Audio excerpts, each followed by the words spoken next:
Well, breaking right now on Denver 7 News at 5 o'clock, a Denver police officer shot while confronting a murder suspect. We have an update on the condition of the officer and where that investigation stands this morning. It's the worst I've ever seen it. I've been here 62 years and the river has never been this high ever. And it's not over yet. Hurricane Ian is once again gaining steam and now headed toward the Carolinas. We have the latest from Florida, where some are calling it the worst natural disaster to ever hit the western part of the state. Broncos country is going to have to compete with Raider Nation this weekend. How the team is gearing up to kick off against their division rival. They do look fierce. But they're not. Their really, record right? is not fierce, though. The Broncos do need to win this one. This is part of that playoff push. So, Orange must Friday. Win, you might say. Must win, yes. You would call it on this Friday. Yeah, we make sure we didn't wear black today. That was for sure. Yeah. Yes. Good morning to you. I'm Brian Sanders. I'm Nicole Brady. We have Stacy Donaldson with us this morning, tracking some changing weather and some rain returning. Stacey. That's right. Good morning. We have a cold front making its way through the state. We have some scattered showers into the northwestern part of Colorado. We'll see some rain later this afternoon and into this evening. Our high 77 degrees, cooling things down a little bit as compared to the last few days. We're also going to see those scattered showers here starting at about 4 o'clock and after. So just be prepared that we'll see some of this rain and possibly some thunderstorms later on this evening. As for our temperatures, in the 70s and 80s today, a little warmer into northeastern Colorado, low to mid 80s. And on our satellite radar picture, there are scattered showers off to our northwest, and we'll be seeing that come down across the Front Range as we head into our afternoon and evening.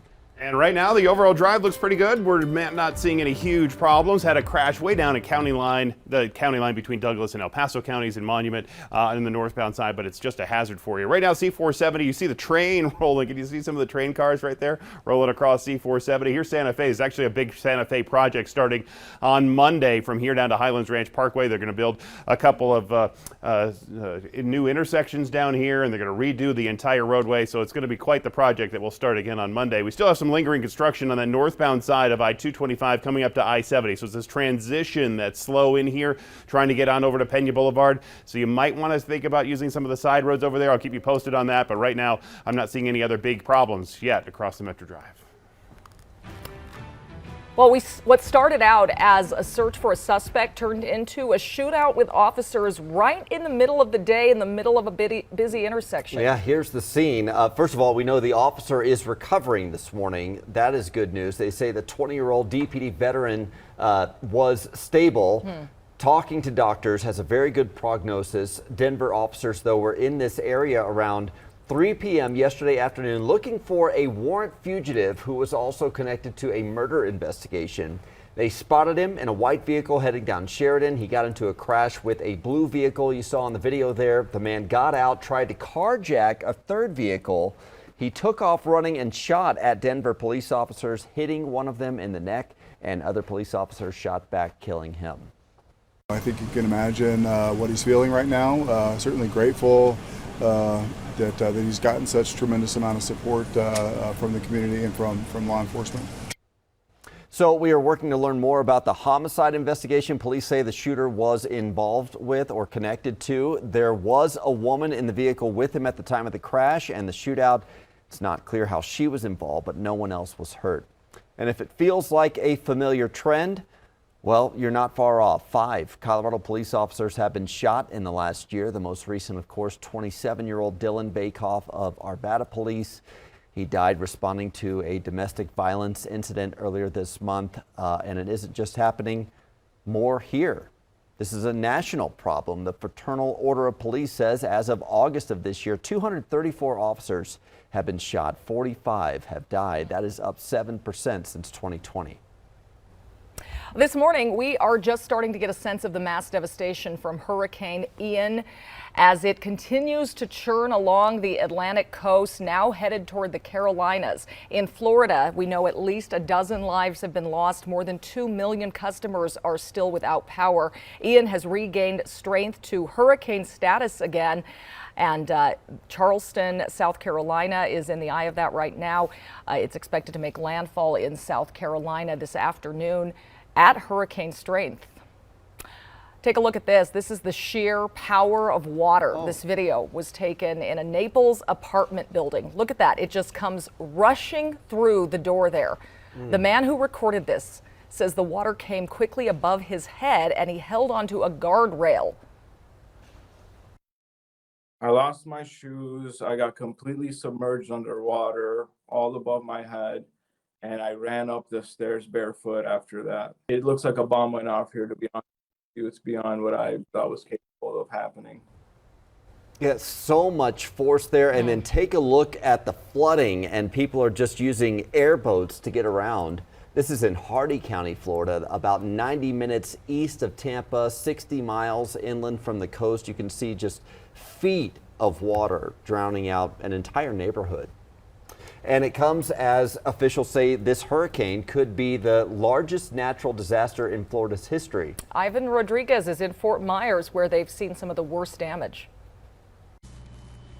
In Fort Myers, people are still coming to grips with all the destruction left behind by Hurricane Ian. We know that here in Charlotte County, there are at least 10 storm-related deaths behind me. You can see some of the destruction. Boats that were once on water pushed onto land.